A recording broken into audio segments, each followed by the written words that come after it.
So one of the big difficulties about climate, actually, as a policy issue and as an economic issue, is that it's a global problem with local impacts. And so the urgency is felt very locally, but the solution has got to be global. The cost of fixing this problem, not just here in Virginia, but if you look at what's going on in Southeast Florida, if you look at all the impacts on all the areas being affected, I mean, we're talking outlays on the level of what we spent, in Afghanistan and Iraq. I mean, trillions of dollars.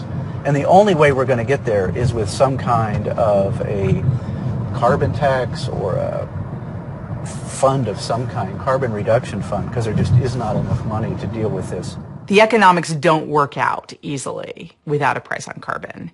Even incorporating long-term climate risk into business decisions works for businesses that make long-term decisions, but for short-term decision makers, for investors who trade on a daily basis, for companies that do quarterly reporting, it's hard to monetize long-term climate risk. A powerful international coalition, including heads of state and local leaders from Europe to Africa, from the Pacific to South America, is urging other world leaders to put a price on carbon.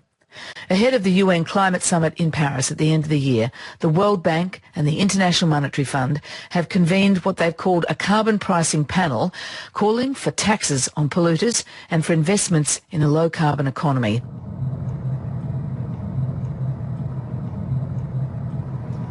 When members of a state legislature or the Congress are not hearing from their constituents about the problems they face with sea level rise or any of the many impacts of climate change, then all they are hearing from is the special interests.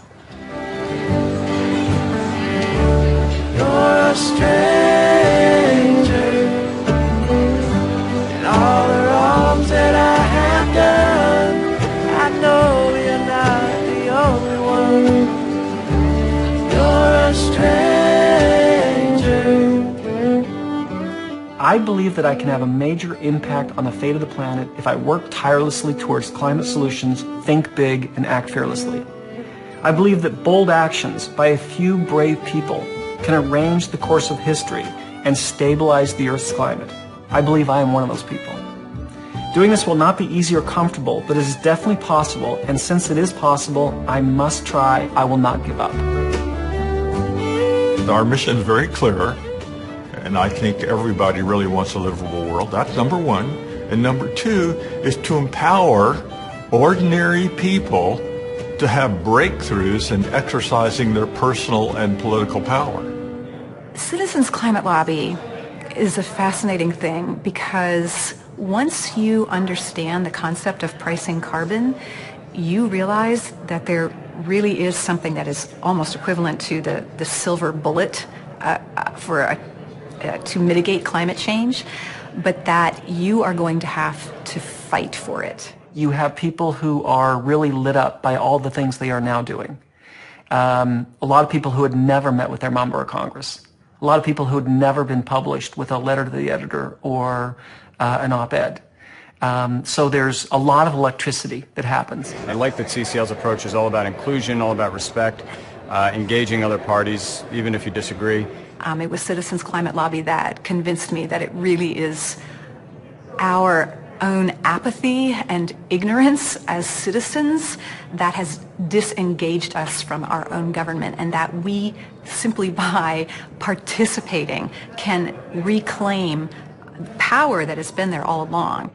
There's just nothing like it. Hundreds of volunteers, mostly getting off the metro, some heading over towards the Senate, some heading towards the House. We will probably meet with about 300 offices on Tuesday. We'll have a reception Tuesday night to talk about how that went, and then see the rest of the Congress on Wednesday. Everybody, so you can see my face. Working in the oil and gas industry and advocating for climate are two things that usually people think are opposed. I don't think they're opposed. I try to bring folks together on it. And he said, "Oh, so you're here lobbying Democrats?" And I said, "No, we're here lobbying everyone." I said, "We are here this year with 535 congressional meetings scheduled and we have almost 1,000 volunteers. We're here talking to everyone because this is, again, an issue that affects everyone, so the solution should be something that's worked on by everyone. My big focus has been on how do we bring both parties together, the Republicans and Democrats together on this issue. Because I realize until we do that, we're not going to move anything through Congress. What we're trying to do is do the impossible by proving that regular people who have regular jobs can have more influence in Washington, D.C. than people who can write gigantic checks.